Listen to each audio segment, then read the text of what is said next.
Hi everyone, I'm Fiorenza Rossini, and today we're talking about how to be a better global leader.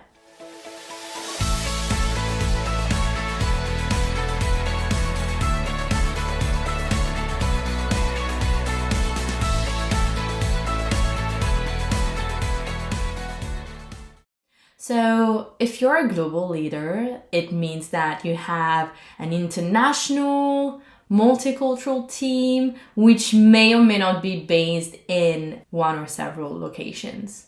The purpose of this video is to get you some idea, some pointers in terms of practical steps that you could apply to yourself, and also practical steps that you could apply together as a team. Number one is get to know your team members.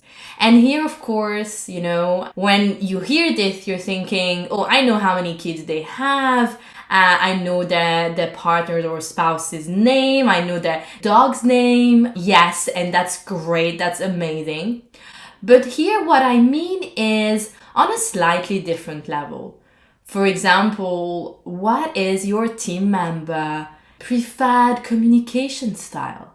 Direct or indirect, for example. How do they best receive feedback? Or how do they best give feedback to their peers or to their leader? You get the idea.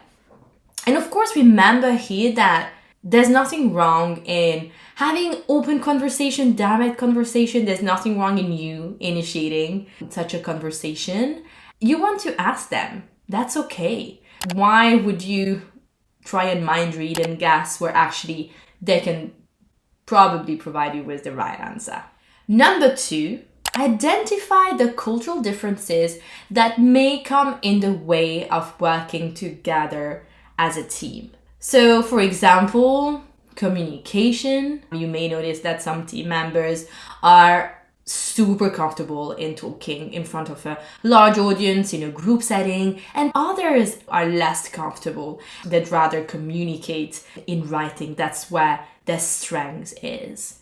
Another cultural difference could be around relationship to hierarchy and how hierarchy is perceived, what we expect from hierarchy, and also leading to how much autonomy and independence we may expect or we may feel entitled to given our seniority, experience, and position. Another cultural difference could be around the dimension of conflict, disagreement. Another cultural dimension to consider where we can often see cultural differences is around risk-taking, tolerance to risk-taking, and navigating uncertainty. We have many more sources of motivation. Is it well-being? Is it rather status? Yeah, okay?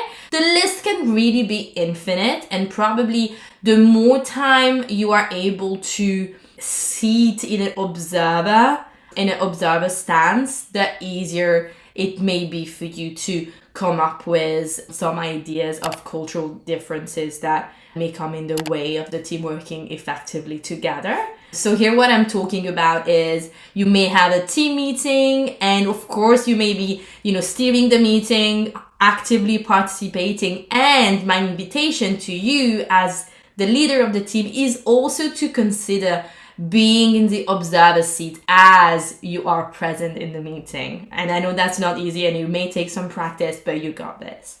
All right, number three is about designing a team charter or the team's way of working together. So this is gonna be a collective conversation that all of you in the team are gonna have together in person or, virtually, whatever works best for the team.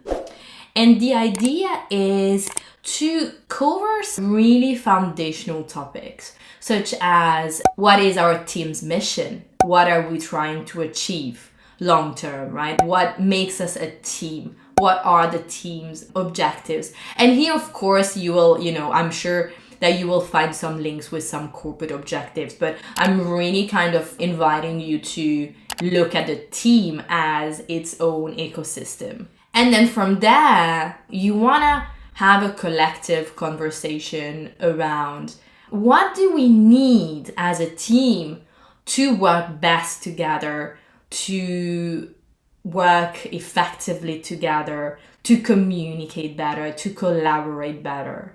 You may want to set, some scene here. Some team members may find this useful. You'll probably find that there are different levels of awareness in relation to cultural differences and just cross-cultural skills awareness, of course.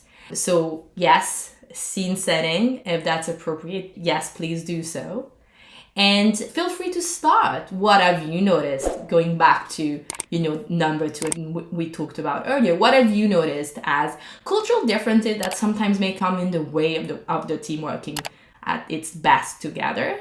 You can provide some specific examples. Of course, the idea here is not at all to finger point or blame or try and, find quick fixes. It's very much more foundational work, right? And ideally, you want to hear from everyone, even the people that may usually be a little bit quieter in group settings. You want to hear from them. You want to hear from everyone here. What's their input? What's their ideas? What cultural differences do they think could come in the way of their team working at its best together? For example, if concise communication is deemed really important for the team because of the role of the team, its objective, its mission, and what the team's trying to achieve, then what does each team member need in order to communicate in a concise way? Okay? All right. Number 4 is designing a feedback mechanism system which will integrate and embrace the team's cultural differences. The purpose here is for everyone to have the tools to raise it if they feel that the team or some team members are not operating in the way that everyone has agreed to together, right? And of course, there's always, there could be highs and lows in life. And so, in team in the day-to-day, but you want to have a system in place that will allow individual to raise any concerns that they may have or any patterns that they may be seeing. All right, my last point is to be mindful and inclusive with everyone in the team, especially when you have a global team that is spread across several locations and several time zones. And, if you have a team where the majority of the team members are based in one location and you have some few others based in a different location with a different time zone, make sure that you are rotating the times of meetings so that it's not always having an impact on someone's evening, which, is meant to be with family time because it works best for the majority of the team. So be mindful of that as well and any adjustments that could be made there. I hope that you found those tips and pointers helpful. Let me know. Perhaps you want to add to those, and stay tuned for the next video, and don't forget to hit the subscribe button. See you soon.